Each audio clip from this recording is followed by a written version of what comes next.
Próximo en Radio Isla 1320. Hoy en ¿Qué es la que hay? Partido Popular cambia sus cuadros directivos. ¿Quién es el nuevo secretario, la nueva subsecretaria? Les cuento y les doy mis impresiones.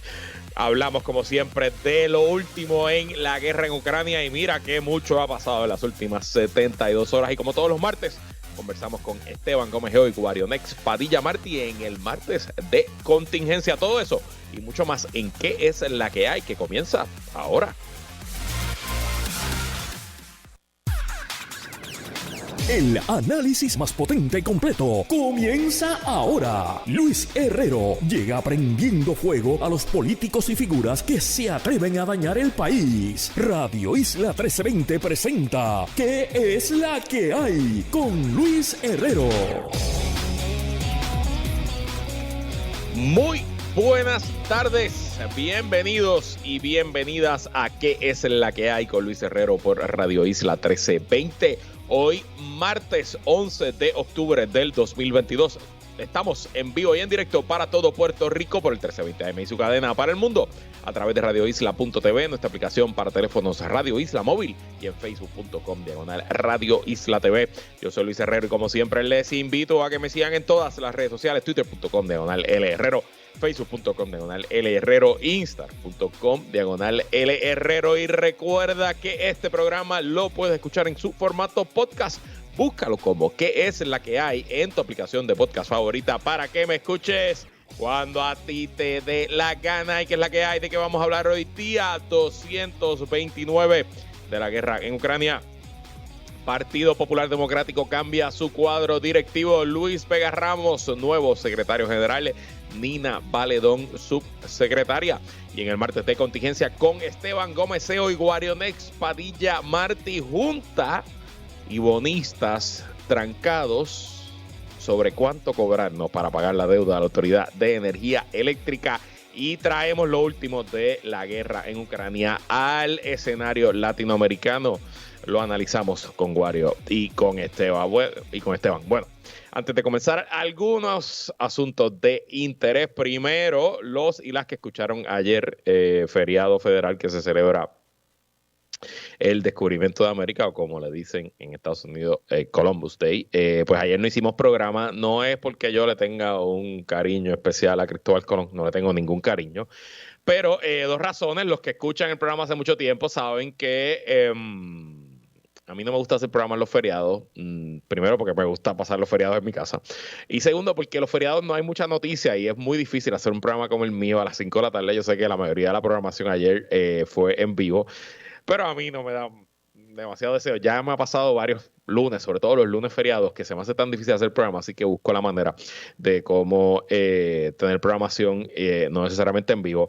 Pero ayer tenía una razón médica, realmente me hizo un procedimiento en la boca, nada muy complejo, como una secuela a un accidente que tuve en el verano, así que nada, era mejor realmente hacer el programa. Si usted es de los miles y miles que me escuchan en el podcast, pues esa es la razón porque ayer lunes 10 de octubre no hubo ningún podcast, porque lo que hicimos fue que repetimos el programa del viernes pasado. Así que gracias a todos y todas por su indulgencia y por pues ser comprensivos conmigo. Y anyway, the show must go on. Y hablando de temas interesantes y temas de ciencia que lo discutimos cuando ocurrió, se recordarán que hace varias semanas la NASA celebró con éxito su misión DART, que era una misión para enviar una nave espacial, un artefacto del tamaño de una nevera, esencialmente imagínate, una nevera o una máquina esta donde uno compra refrescos en cualquier sitio, ¿verdad? Que le echa $1 y saca un refresco. Pues la mandaron al espacio con la intención de estrellarla, literalmente, crear una colisión entre la nave y un asteroide, como un experimento para una posible defensa de la Tierra en caso de que un asteroide venga en dirección, ¿verdad? Pues acabar con la vida y acabar con la humanidad, como pasó con los dinosaurios. El experimento era buscar si era posible que la NASA enviara esta nave y crear una coalición que alterara la trayectoria, la órbita del asteroide y lo moviera fuera de peligro de la Tierra. El asteroide con el que se chocó pues era un asteroide que no representaba ningún tipo de peligro para la Tierra, así que, ¿verdad? Pues obviamente por eso se hizo el experimento. Y hoy la NASA publicó la confirmación de que, en efecto, la colisión logró alterar la órbita de este asteroide en 32 minutos, por lo que se puede catalogar como una misión exitosa. Obviamente, esto es solo un experimento, un concepto. Ese asteroide, incluso si viniera y chocara contra la Tierra, causaría impacto y daño en el lugar, ¿verdad?, donde chocó, pero no acabaría con la civilización. Así que obviamente el asteroide que viniera en camino a destruirnos sería mucho más grande y probablemente habría que mandar una nave mucho más grande que esta nave del tamaño de una nevera, pero sin duda prueba el concepto de que es posible alterar la órbita de un asteroide, de un astro celestial, y evitar, ¿no?, el peligro para la Tierra. Así que sigan investigando, sigan analizando, y qué chula, de verdad, qué buena es la ciencia. Voy a ver, Mónica está haciendo la gestión, a ver si podemos conseguir a alguien que estuvo en esa misión para el Jueves de Ciencia Boricua, así que les seguiremos informando. Entonces, hoy, en una noticia que uno realmente piensa que se repite y se repite y se repite, específicamente la portada del Nuevo Día de hoy, problemas con la residencia expulsan médicos fuera del país. Y digo que esto es una nota que se repite y se repite y que no debe sorprender absolutamente a nadie, y que absolutamente nadie que me escucha es novedad para ustedes que en Puerto Rico hay escasez de médicos, sobre todo de ciertas especialidades, donde las citas se tardan semanas, meses, a veces años para conseguirla.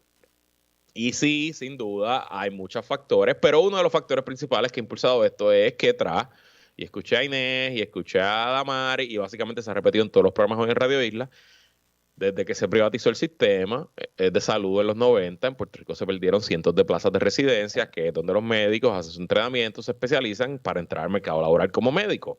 Y la realidad es que aquí nadie, absolutamente nadie, ha hecho nada por aumentar el número de residencias desde que eso pasó en los 90 hasta la tercera década del siglo XXI, donde estamos, año 2022, y pues a nadie debe sorprenderle que haya menos médicos, sean menos residencias. A mí lo que me llama la atención es que aquí se nos vendió una propuesta para darle una tasa contributiva preferente a los doctores que solamente pagan 4%, pagan mucho menos impuestos, una clase asalariada de las más altas del país, paga menos impuestos que el resto del país, porque con eso íbamos a evitar que se fueran los médicos. Y ahora que tenemos una clase privilegiada pagando solamente 4%, que la última vez que se publicaron las cuentas del gobierno nos cuestan más o menos 130 millones de dólares al año. La ley de los médicos nos cuesta más que la ley 22, por cierto, por lo menos en esos números del 2018, si no me equivoco, que es la última vez que Hacienda los publica. Nos cuesta más la ley de los médicos que la ley 22 al gobierno de Puerto Rico. Y hoy tenemos una clase súper rica, no súper rica, yo sé que no todos los médicos son ricos, pero vamos, en el médico promedio se gana mucho más que el puertorriqueño promedio, pagando mucho menos impuestos. Y a la misma vez estamos teniendo el mismo problema, un sistema de salud malo, deficiente, con falta de especialistas. Felicidades a los cabilderos, la verdad que se ganaron el billete que se ganaron para lograr esa ley, pero resolvieron exactamente cero problemas de Puerto Rico, y no es casualidad que en ningún momento, desde que esa ley existe, del 2017, en ningún momento el Colegio de Médicos y Cirujanos ha publicado estadísticas que dice sí, la ley de pagarle, de que los médicos paguen solo 4% está funcionando. Y by the way, esa ley, ¿saben a quién no la aplica? A los médicos jóvenes, porque eso se agotó ya, y todos los médicos que se han graduado, si no me equivoco, desde el 2020 para acá, a ninguno le cualifica, y esos mismos médicos así mismo se están yendo a los Estados Unidos. Mientras esto ocurre, estamos a la expectativa. Se supone que en la Cámara de Representantes en algún momento hoy intente nuevamente ir por encima del veto del gobernador a la medida que aumentaba el salario mínimo de los empleados del gobierno a 10 y pico la hora en el año 2024. En el Senado ya se habían logrado los votos para ir por encima del veto. Lo lograron con el voto del senador PNP William Villafañe. En la Cámara hace falta 4 votos de legisladores del Partido No Progresista para ir por encima del veto. Hay que ver si esos votos aparecen. Creo que por lo menos hoy no van a aparecer. La ventaja es que esto puede ocurrir en cualquier momento del cuatrenio, se le puede ir por encima del veto, no hay un término fijo, así que si la circunstancia política cambiara, en cualquier momento la Cámara pudiera irse por encima del veto. Y bueno, hablemos de lo que ha ocurrido desde el sábado en la guerra en Ucrania. Estas últimas 72 horas se sienten como las más activas en mucho tiempo, por lo menos las más activas desde las espectaculares contraofensivas ucranianas del mes de septiembre, donde recuperaron miles y miles de kilómetros cuadrados ocupados ilegalmente por Rusia. Y todo comenzó el sábado en la madrugada, hora de Puerto Rico, con un ataque que, aunque Ucrania no se lo ha atribuido, todo el mundo sabe que fue Ucrania. No se está muy claro cómo fue el ataque. Rusia dice que fue un ataque con un camión bomba. Hay distintas teorías. Algunos dicen un misil, otros dicen un barco. La realidad es que en algún momento se sabrá.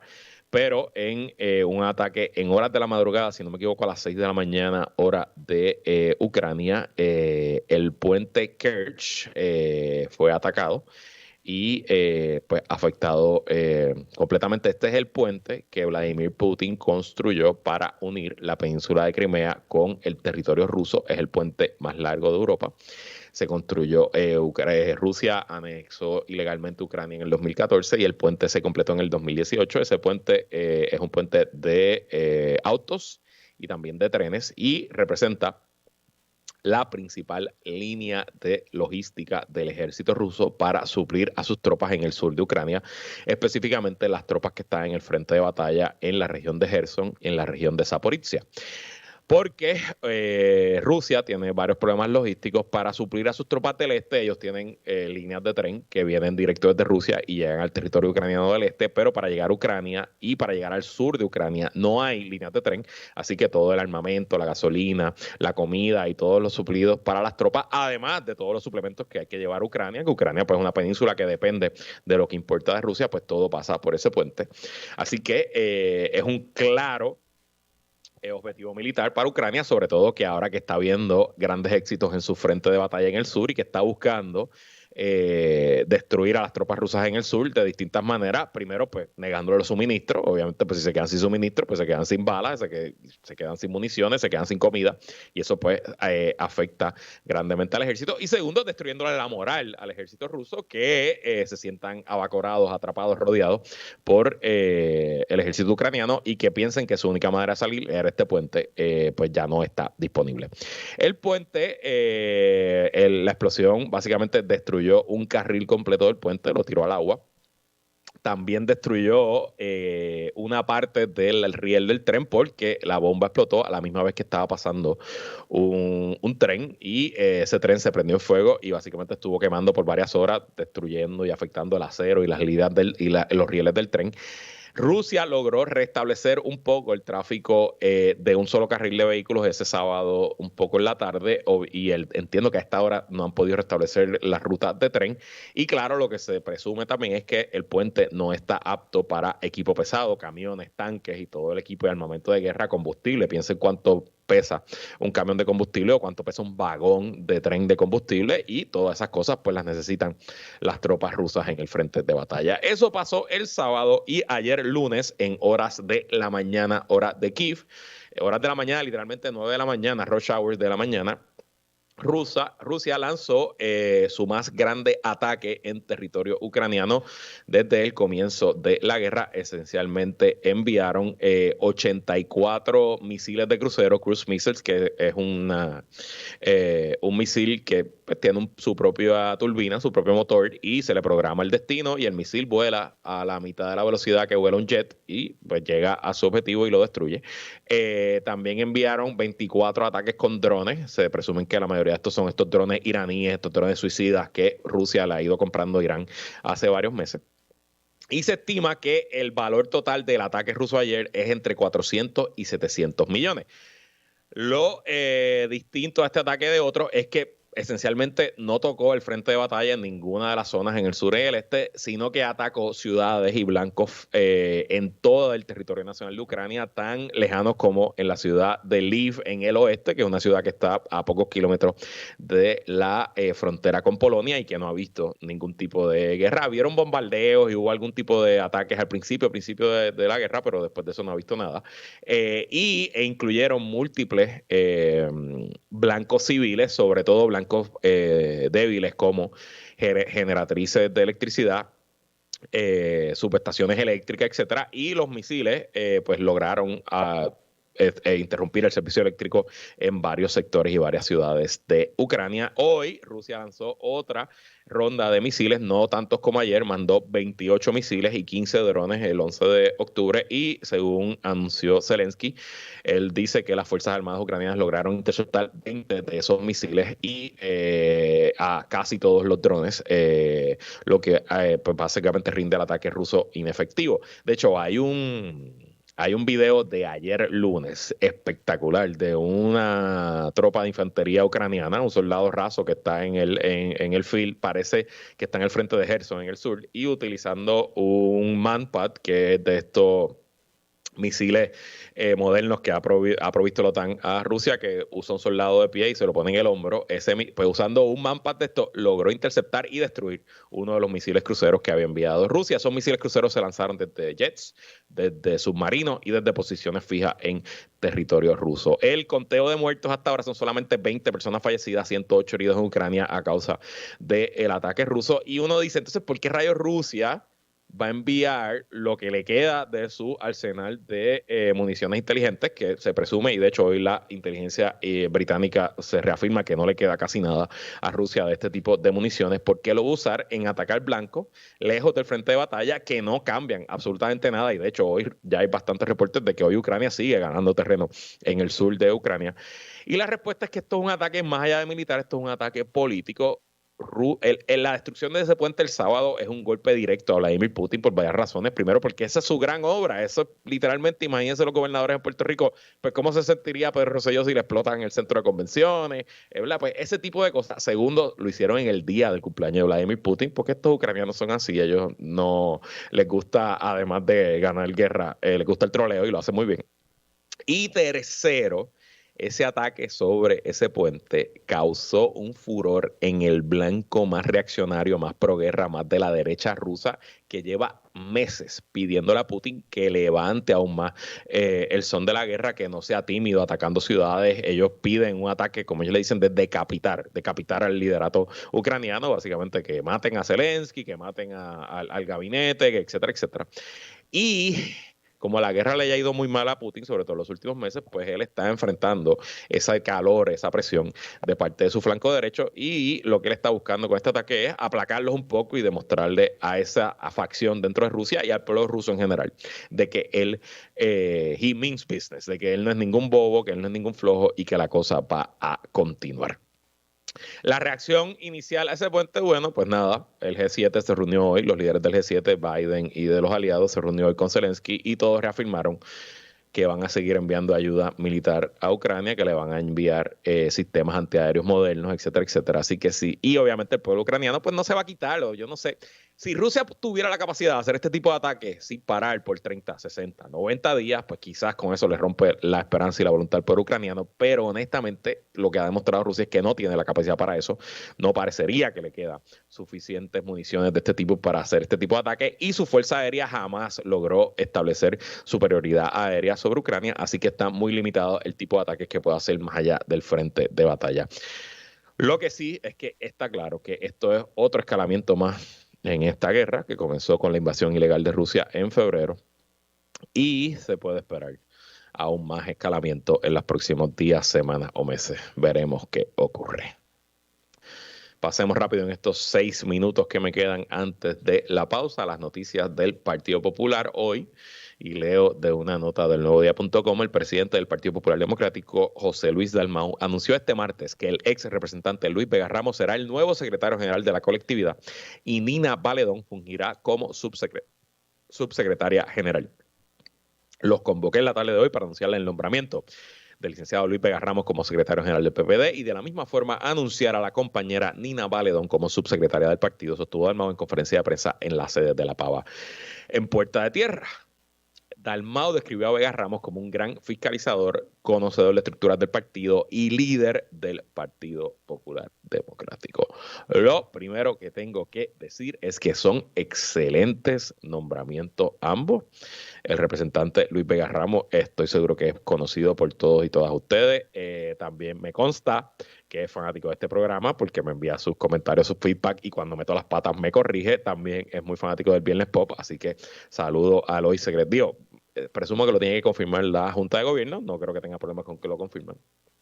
Me parece que Luis Vega Ramos, ex legislador, actualmente no ocupa ningún puesto de confianza, tiene la experiencia, tiene las conexiones y tiene el temple. Yo siento, aunque él obviamente en su carrera al principio pues era una persona que quizá fue un poco controversial por sus posturas de estatus, etcétera. La realidad es que con el desarrollo de su carrera política, él no es una persona con enemigos o enemigas en el Partido Popular. Yo percibo que la inmensa mayoría de los oficiales electos, presidentes municipales y los populares, punto de la base, le tienen aprecio y cariño a Luis Vega Ramos y que verán con buenos ojos su nombramiento. La compañera Nina Valedón, quizás no están conocidas por ustedes, pero ella fue candidata al Senado por el distrito de Humacao, discúlpenme, en el 2020, perdió en su primaria, quedó en tercer lugar. Yo la conozco desde los años de la YUPI, ella estudió en la YUPI en Río Piedras, fue presidenta del Consejo General de la YUPI a la misma vez que yo estaba allá.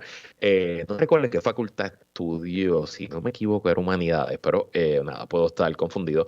Es una joven profesional excelente, hace muy bien su trabajo, fue legisladora municipal también de Cagua y creo que le trae una frescura, cambia un poco el perfil típico de lo que la gente piensa que es un popular y es muy buena en la fiscalización. De hecho, ambos son muy buenos en la fiscalización. Me parece que eso era algo donde el pasado secretario Ramón Luis Cruz Pulgo estaba ausente, realmente no se le escuchaba en los medios, no se veía, y creo que con este tándem de Luis Vega y Nina Valedón hay una posibilidad de que esto cambie, ¿no? Y de que hayan unas voces constantes y presentes en los medios a favor del Partido Popular. Así que nombramientos ambos, nombramientos que unen al partido y que creo que vienen en buen momento a 5 meses de esta elección interna del partido en febrero. Ahora bien, quiero traer un poco de información de lo que ha pasado en las últimas semanas en el PPD para darles algo de contexto y lanzar una advertencia de que a pesar de que estos nombramientos hoy son muy buenos, no quiere decir que el asunto no se pueda dañar de aquí a la elección en febrero. Salió una historia en el Nuevo Día ayer, publicada en la versión impresa, no, ayer en el .com, hoy en la versión impresa, también salió una historia similar en Noticel, que se hablaba de que la salida abrupta del hoy exsecretario general del PPD, Ramón Luis Cruz Pulgo, levantaba algún tipo de suspicacia, ¿no? La razón pública que se dio para la salida de Ramón Luis Cruz Pulgo es que el presidente del PPD entendía que la posición de secretario la tenía que tener una persona que no fuera una figura electa, que no le interesara correr para nada, etcétera, etcétera. Y eso no es verdad, esa no es la razón. La razón, y fue tan abrupta porque pues, esencialmente el presidente del partido le retiró la confianza a Ramón Luis Cruz Pulgo y todo apunta a que tiene que ver con la futura elección para la presidencia del partido, donde José Luis Dalmau, que no ha anunciado que va a correr, si no me equivoco, o quizás ya lo anunció, se va a enfrentar de seguro a Carmen Maldonado, actual vicepresidenta del partido, y alcaldesa de Morovis, que ya anunció que va a correr, a Jesús Manuel Ortiz, representante del Partido Popular por acumulación, que también ya anunció que va a correr, y quizá también se una algún otro candidato, se habla del alcalde Villalba, Luis Javier Hernández, etcétera, etcétera, etcétera. Y aparentemente hay ciertos grupos, ciertas facciones, ciertas personas cercanas a José Luis Dalmau que quizás interesaban hacer una movida administrativa para descalificar a uno o más de estos candidatos y dejarle abierto el camino a José Luis Dalmau para mantener la presidencia del partido, y todo indica a que Ramón Luis Cruz Pulgo dejó claro que no se iba a prestar para eso. Y que eso, bueno, pues quizás causó la pérdida de confianza y la salida de Ramón Luis Cruz Pulgo. Conociendo a Luis Vega Ramos como lo conozco y a Nina, que no la conozco tan bien, no tengo una relación tan cercana como la tengo con Luis Vega Ramos, pero la conozco también hace años. Me parecen dos personas muy respetables, muy honorables en lo que hacen.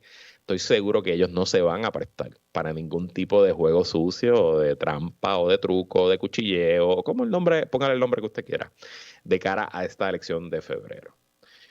Y espero que así sea, porque mi mensaje para el presidente del Partido Popular y el grupo que lo rodea: vayamos a esa elección como populares y que vote todo el que quiera y que aspire todo el que quiera y que sea el pueblo popular el que escoja. Pero si aquí facciones particulares buscan cargar los topos para su lado, ¿Cómo es abrazar la sardina? ¿Cómo es abrazar la sardina? ¿Cómo se dice eso? Ay, ya se me olvidó el disparate que iba a decir. O hacer cualquier cosa que no sea presentable en sociedad, que huela, que simplemente tenga el olor a una jugada politiquera, a una puñalada trapera. Lo único que eso va a lograr es acelerar aún más el deterioro del Partido Popular, descorazonará a miles y miles de populares que todavía seguimos siendo populares y garantizar la derrota en el 2024. Así que excelentes nombramientos.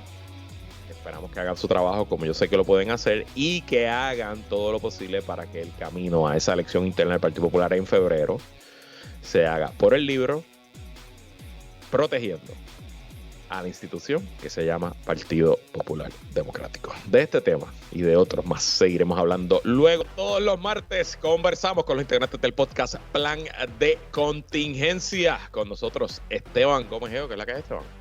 Saludos, Luis, saludos, Wario, y a todos y todas los que nos están escuchando. Bueno, y ya escucharon, también está con nosotros Guarionex Padilla Martí, que es la que hay, Guario. Que en la calle Herrero, saludos Esteban y saludos a todas las personas que nos están escuchando a través de Radio Isla. Bueno, Wario, empiezo contigo, hablando un poco cómo sigue la situación en Cabo Rojo.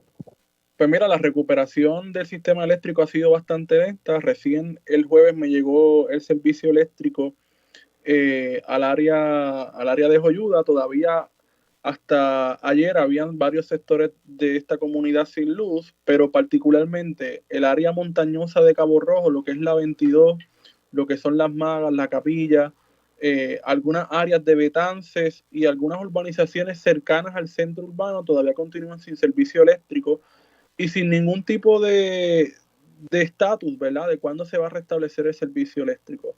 Lo mismo con comunidades vecinas de los pueblos de Hormigueros, Sabana Grande y San Germán Lajas, que también tienen muchas comunidades sin servicio eléctrico. Todavía yo tengo compañeros del trabajo de mi escuela que no cuentan con el servicio eléctrico. Así que ese 99% del que se ha estado hablando en este día, ciertamente no es real. Yo creo que los números de abonados sin servicio eléctrico son mucho mayor a ese 1% que alega Luma Energy.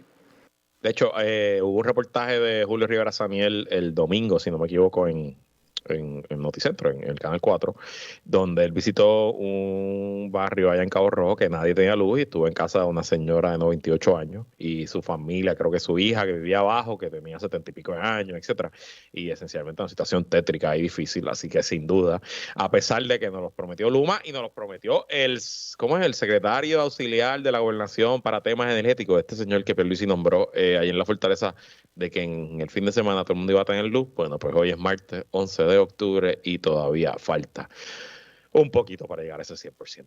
Bueno, Esteban, hablando de la luz y falta de ella, ayer aquí en Radio Isla, en el programa de Mili Méndez, nos enteramos que la Junta y los bonistas están trancados sobre cuánto cobrarle a los abonados de la Autoridad de Energía Eléctrica por la reestructuración de la deuda y el pago a esos mismos bonistas. La Junta propone que se le cobre $23 al mes a cada abonado por 50 años en su factura, mientras los bonistas quieren 3 pesitos más, $26 al mes. Mi pregunta para ti, Esteban, ¿cuánto quieres pagar tú al mes? Habla claro. Ni un centavo más de lo que ya estamos pagando todos y todas, los precios elevadísimos. No entiendo cómo es que nosotros tenemos que pagar por los errores de nuestras clases políticas, pero bueno, esa ha sido la historia de este país por los siglos de los siglos. Me encuentro la discusión ridícula y hasta ofensiva, o sea, incluso esta cuestión de tenerla en público y que todo el mundo los escuche sabiendo, como si estuvieran tan seguras de que Luma no va para ningún lado, tú sabes, de que Luma se queda y que de hecho estamos pensando en cobrarle esta cantidad de dinero por los errores que nosotros hemos hecho. Es una ridiculez seguir aumentando y aumentando los precios del costo de vida en este país. A mí me llama muchísimo la atención que la Junta, y en nuestra situación colonial y por promesa, a quien único tiene la capacidad legal de hacer un argumento de que parte de la deuda de Puerto Rico es inconstitucional y de que se debe borrar y hacerle esa petición al juez en la Junta de Control Fiscal. Y con los GOs, los fondos de, ¿verdad? Los fondos de obligación general y otros tipos de deuda que se emitió, ese argumento es más difícil. Pero con la Autoridad de Energía Eléctrica, con la deuda que se emitió bajo la administración de Alejandro García Padilla, que fue en el primer año de administración de García Padilla, 2013, y sobre todo bajo Luis Fortuño, que se emitieron básicamente mintiendo a los bonistas, con una autoridad en quiebra. Esa deuda yo siento que tiene un argumento fuerte para borrarse, pero nunca, ni un solo momento, en 5 años, en 7 años desde la aprobación de promesa, la Junta de Control Fiscal ha hecho eso. Y que la Junta venga, te estoy defendiendo porque te voy a ahorrar 3 pesos al mes de los 26 que te quiera cobrar los bonistas, pues obviamente el sabor que deja en la boca es muy malo. Y también la oposición de la propia Junta a que se hagan públicos, ¿verdad? Esos estados financieros, que se haga una auditoría, ¿verdad? De esa deuda.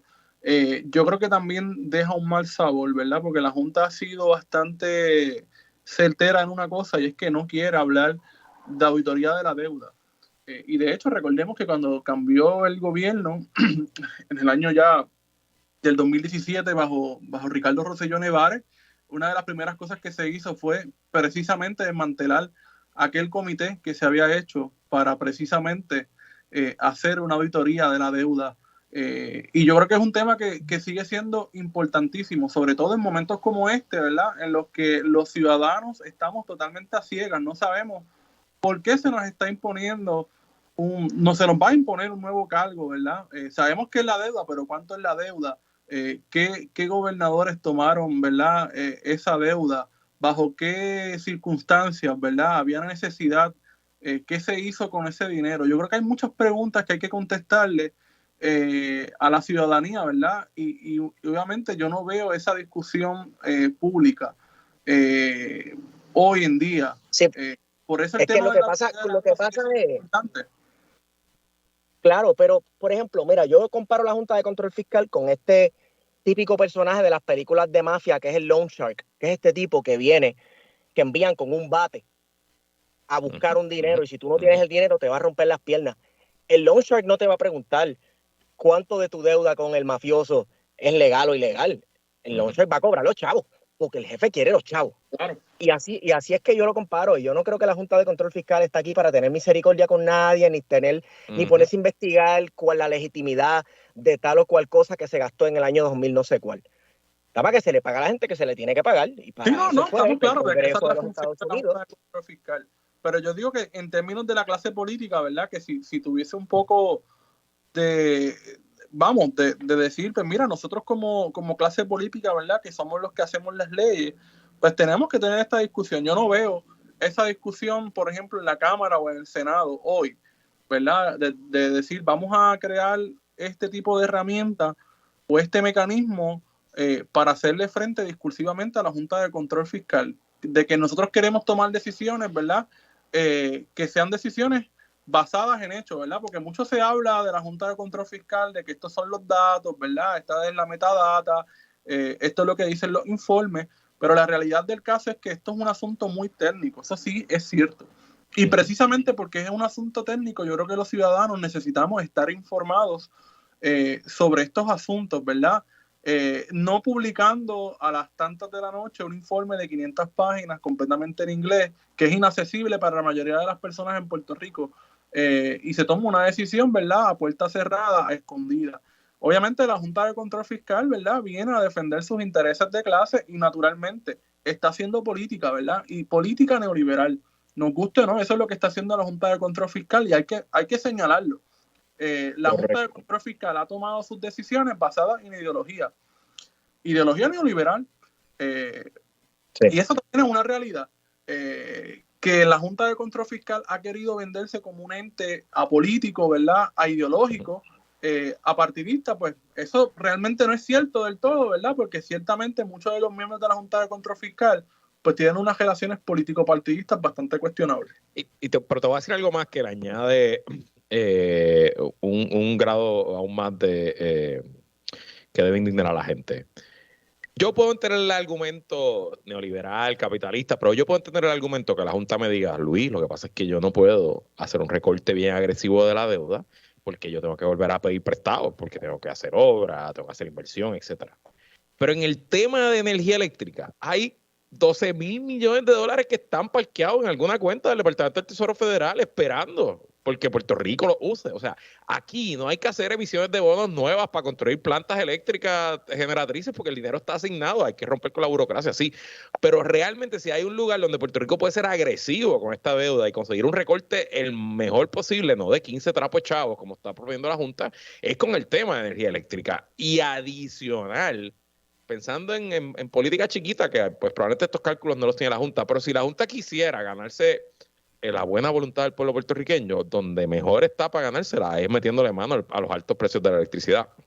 Honestamente, esto es un fracaso a todos los niveles. Sí. Y mi pregunta para usted es, si el pueblo todavía no se ha tirado a la calle contra la Junta como se supone, ¿será este aumento de 23 o de 26 o de cuánto sea el mes el detonante para eso, Esteban? Bueno, más vale que sea.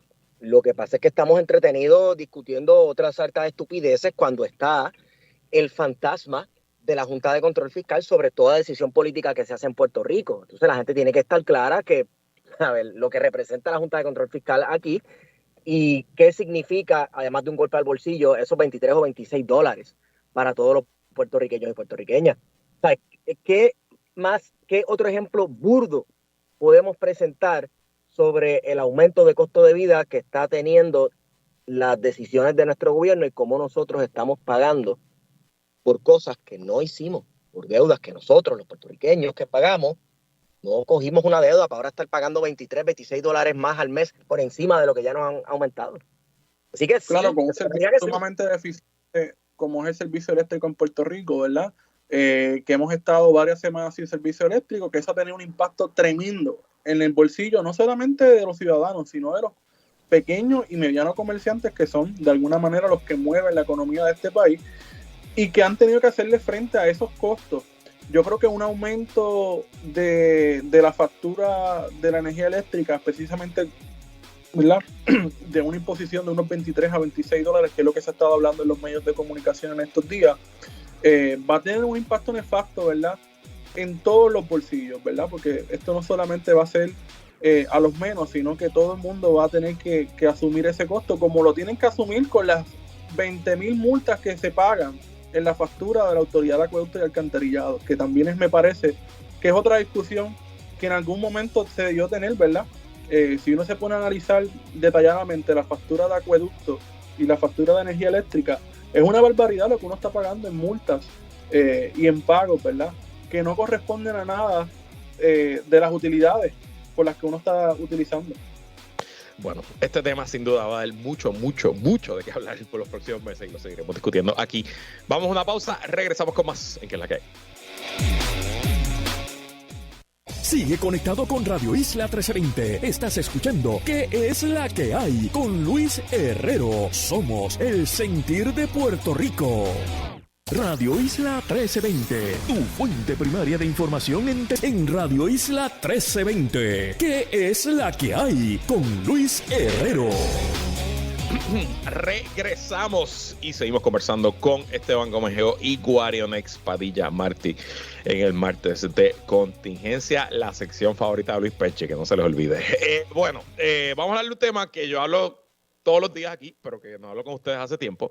Yo empecé el programa hoy con el resumen de los últimos días en la guerra de Ucrania, que estas últimas 72 horas han sido bastante movidas, pero quiero, ¿verdad?, analizar el asunto con ustedes. Este fin de semana vimos otra escalada más en el conflicto. Primero, Ucrania destruyó parcialmente el puente Kerch, que une a Rusia con Crimea, y Rusia respondió ayer y hoy con ataques de misiles y otros armamentos de última generación en todas las regiones de Ucrania, atacando no solo blancos militares, sino blancos suaves como generatrices de energía y edificios comerciales. Esto ha venido con la escalada de retórica en parte y parte y el endurecimiento de las facciones que apoyan a Ucrania y a Rusia, tanto dentro como fuera de esos países. Esteban, a 229 días de guerra, ¿cómo ves el conflicto? Como una guerra de proximidad, sinceramente. Y mucho más cuando ambos lados sí están escalando el conflicto. Entonces, pues no sé, no parece aparecer un adulto que diga, mira, ¿por qué no entonces intentamos el de-escalation? que me parece que China estaba tomando esa posición en estos días. Lo que pasa es que ¿Perdimos a Esteban o me fui yo? Estamos aquí, la invasión de Rusia a Ucrania, sí, las invasiones son injustas, es cierto. Sin embargo, los que dirigen el mundo libre, por así decirlo, ¿verdad?, deben tener mucho cuidado precisamente con la escalación del conflicto y con la escalación del idioma que se está utilizando, porque escuché a Zelensky pedir el otro día intervención directa por parte de la OTAN, incluso la utilización hasta de pequeños armamentos nucleares, cosa que yo me encuentro peligrosísima. Entonces, pues, ¿de qué estamos hablando? Yo creo que deberían sentarse en la mesa de negociaciones. No sé si es que es una cuestión de Zelensky no querer perder o los rusos no querer perder tampoco, porque la realidad es que algún evento que se vea o que signifique una derrota para Rusia va a ser devastador para el régimen de Putin y para el nuevo orden que está buscando Rusia, el nuevo lugar que está buscando Rusia tomar en el panorama geopolítico. O sea, no les conviene, así que ¿quién rayos va a ceder? Wario, ¿cómo lo ves tú? Pues mira, yo creo que este conflicto, ¿verdad?, ha sido un impasse total. Yo creo que lo que pudo haber sido una aventura de una semana para Rusia, como hubiese sido Estados Unidos en Medio Oriente, pues les ha pasado exactamente igual como les ha pasado en Afganistán a la Unión Soviética o como le ha pasado a Estados Unidos en todas sus aventuras en Medio Oriente, ¿verdad?, tanto en Irak como en Afganistán. Ha sido una tremenda derrota que en términos generales nadie ha ganado nada, ¿verdad? Por un lado, Estados Unidos utilizó, como muy bien señala Esteban, esto es una guerra de proximidad, ¿verdad?, donde dos grandes potencias utilizan a una tercera para enfrentarse.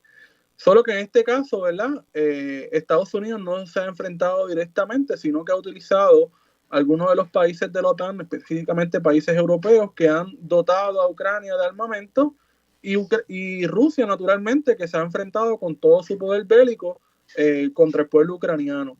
Yo creo que no hay una salida inmediata a este conflicto, y no parece ser que haya disposición del diálogo de ninguna de las dos partes, porque ambas partes quieren la eliminación, ¿verdad?, del uno del otro. Así que para Putin, en términos, ¿verdad?, políticos, me parece que ha sido un fracaso, y para los Estados Unidos, ¿verdad?, que fue quien incitó gran parte de este conflicto. Recordemos diciembre del año 2021, cuando Estados Unidos estaba incitando la entrada de Ucrania en este conflicto directo con Rusia, pues tampoco ha ganado nada. Mientras tanto, ¿quién se está sacrificando? ¿Quién está poniendo los muertos? El pueblo ucraniano. Yo coincido con ustedes en que el conflicto está ahora mismo en un impasse total políticamente. Para Zelensky y Ucrania, primero, ellos están ganando, ellos están recuperando territorio, ellos tienen cero interés en parar la guerra ahora mismo, sobre todo ellos con su objetivo, que yo creo que es básicamente restablecer el control que tiene Ucrania sobre su territorio al 24 de febrero, al día de la invasión rusa. Yo no sé si, aunque ellos hablen de que quieren recuperar Crimea, esa área, yo no sé si eso es viable políticamente, pero mientras ellos sigan ganando territorio, ellos tienen cero interés. Y por el otro lado, lo dijo, creo que fue Esteban, que sería una derrota insostenible para Putin y lo haría inviable políticamente dentro de Rusia cualquier tipo de negociación, sobre todo luego de que él aprobó una ley anexando 4 estados ucranianos y haciendo los territorios rusos. O sea que para él entregar un pedacito de Zaporizhia, entregar un pedacito de Gerson, ahora mismo sería una derrota increíble y pues los veo trancados. ¿Cómo se destranca esto? No lo sé. Honestamente no lo sé y por eso yo me preocupo y por eso es que yo hablo de esto todos los días porque nadie más lo hace y honestamente a mí no se me ocurre nada más importante que está pasando en el planeta. Sí, nuestra política es chévere y aquí pasan cosas todos los días, pero recuerda que lo que está sucediendo allí tiene unas consecuencias directas, ¿verdad? Sobre la economía mundial y naturalmente... Claro. Somos un solo planeta. Pues hablando de eso, porque somos un solo planeta, hay un ángulo que no se ha discutido mucho y es que interesantemente, creo que fue la pasada semana, el presidente ucraniano Zelensky compareció, obviamente videoconferencia, a una reunión de la Organización de Estados Americanos y allí pidió el apoyo de la región a su país y entre las técnicas que usó le preguntó a los líderes latinoamericanos que se preguntaran a quién apoyaría Simón Bolívar, a quién apoyaría el general San Martín y otros líderes, ¿verdad? Y libertadores latinoamericanos en este conflicto, si a Rusia o a Ucrania.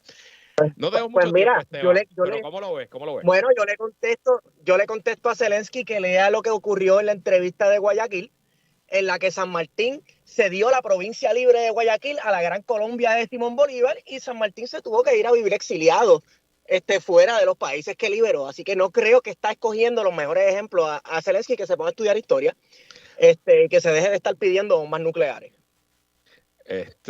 Ok. Wario. Mira, la realidad es que Latinoamérica la tiene un poco complicado en este asunto. Por eso yo creo que ningún país ha sido vocal más que Chile, ¿verdad? Que ha continuado con una política exterior muy parecida a la de Piñera con Gabriel Boric y que ha sido de alguna manera vocal en mencionar, ¿verdad? Y condenar a Rusia. Pero países importantes en la región, ¿verdad? En términos políticos y económicos, que son Brasil y Argentina, se han mantenido bastante al margen y de hecho visitaron a Putin en febrero del 2022. Recordemos que Bolsonaro y Alberto Fernández hicieron una gira en medio del conflicto. La semana antes de la invasión, literal. Y básicamente lo que dijeron es, estamos con Rusia. Y menciono eso, ¿verdad? Porque gran parte de Latinoamérica mantiene relaciones económicas muy importantes con Rusia.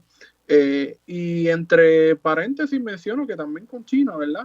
Recordemos que mientras Estados Unidos se centró a principios del 2000 en Medio Oriente, Rusia y China aprovecharon el momento, ¿verdad?, para estrechar lazos comerciales con gran parte de Latinoamérica. Así que no vamos a ver expresiones de Latinoamérica posicionándose sobre el conflicto, más bien tomando un poco de distancia y apostando, ¿verdad?, por el diálogo, la diplomacia y asumiendo de alguna manera una posición neutral sin inmiscuirse directamente en el conflicto. Está aprobado que donde más influencia y más simpatía ha ganado Rusia, y esto no es algo desde la guerra para acá, esto es algo de varias décadas, es en África y en América Latina. Y en parte sí, porque Rusia tiene unas plataformas de propaganda muy activas en esas regiones y eso es parte del asunto. Pero realmente la razón detrás es que, bueno, es en esas regiones donde Estados Unidos más ha explotado y más se ha metido en conflictos y se ha involucrado, sobre todo en América Latina. Y es fácil para un líder latinoamericano y para el pueblo latinoamericano sentir cierta simpatía con Rusia porque sean los adversarios de Estados Unidos. Pero honestamente, yo creo que Zelensky está tarde en esto. Ucrania debió haber empezado en esto hace mucho, mucho tiempo. Porque un poco las avenidas políticas internacionales que le quedan a Putin, pues son esas poquitas avenidas internacionales. Y Esteban menciona a China ahorita. China aún a varios días, también antes de la guerra, al principio del mes de febrero, Xi Jinping y Putin firmaron una declaración donde establecían que la amistad entre Rusia y China no tenía límites y que no habían secretos entre ellos y que era una amistad de camino del siglo XX, del futuro de este siglo. Pero China está frito ahora mismo con Putin. Estaba leyendo que ni siquiera le mandaron una declaración oficial de felicitación de cumpleaños a Putin la semana pasada. Y yo creo que ahí pudiera haber un destranque también de este conflicto. Si China oficialmente le quita el apoyo a Rusia, bueno, pues no sé dónde terminaría la economía. Aquí la cuestión es que China está dejando que Rusia caiga, ¿verdad?, como esa segunda opción en un mundo bipolar. Y dejando, ¿verdad?, de que ese viejo imperio, ¿verdad?, se desintegre para entonces ellos enfrentarse directamente a los Estados Unidos. O sea, tampoco pensemos que China es inocente en este asunto. Claro. China naturalmente le conviene que siga debilitándose militarmente Rusia y que económicamente, ¿verdad?, ya la economía rusa está bastante afectada con todos los bloqueos y con lo que es el propio conflicto, ¿verdad? Así que China también está enfrentando, ¿verdad?, un poco lo que son las consecuencias porque todo el mundo las está sufriendo, pero ciertamente hay una estrategia política detrás de esto, de no apoyar directamente a Rusia, ¿verdad?, porque al final les conviene que Rusia salga de esas pretensiones en un mundo multipolar en el que quiere también tener una posición ponderante. Bueno, nada, este es el conflicto armado más significativo en nuestras vidas. y seguiremos discutiéndolo aquí, como no lo hace nadie más en la radio puertorriqueña. Esteban Gómez Geo, gracias por estar aquí. Gracias por tenernos, Luis. Guarionex Padilla Martí, gracias por estar aquí. Gracias por la oportunidad siempre. Bueno, hasta aquí esta edición de ¿Qué es la que hay con Luis Herrero? Como siempre, agradecidos de su sintonía y patrocinio. Quédense con nosotros. La mejor programación y análisis de la radio puertorriqueña continúa en Radio Isla 1320. Hasta mañana.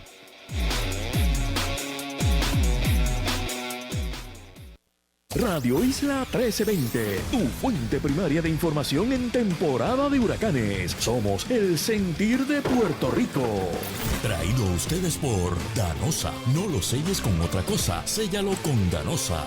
Goya, habichuelas guisadas Goya, listas para comer. Y la Lotería de Puerto Rico.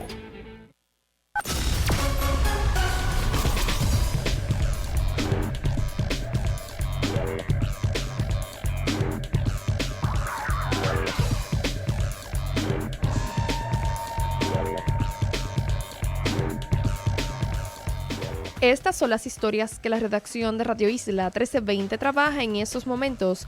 Cámara de Representantes no logra pasar por encima del veto del gobernador en proyecto que propone aumento del salario mínimo a empleados públicos. Asociación de Alcaldes decide no firmar acuerdo colaborativo con Luma Energy para la reparación del sistema eléctrico luego del paso de Fiona. Mientras, la privatizadora asegura esta semana energizará la isla al 100%. No obstante, hay dudas al respecto. Múltiples sectores cuestionan cómo será eso posible cuando todavía quedan tantas regiones sin el servicio. Cámara de Representantes aprueba resolución conjunta para adelantar bono de Navidad a empleados públicos y para mañana queda pautada vista pública en la Cámara Baja sobre resolución que ordena investigar manejo y uso de fondos del programa Renacer Agrícola. Soy Cassandra Ascensión Cintrón, usted escucha Radio Isla 1320 y nos ve por radioisla.tv la hora 5:54.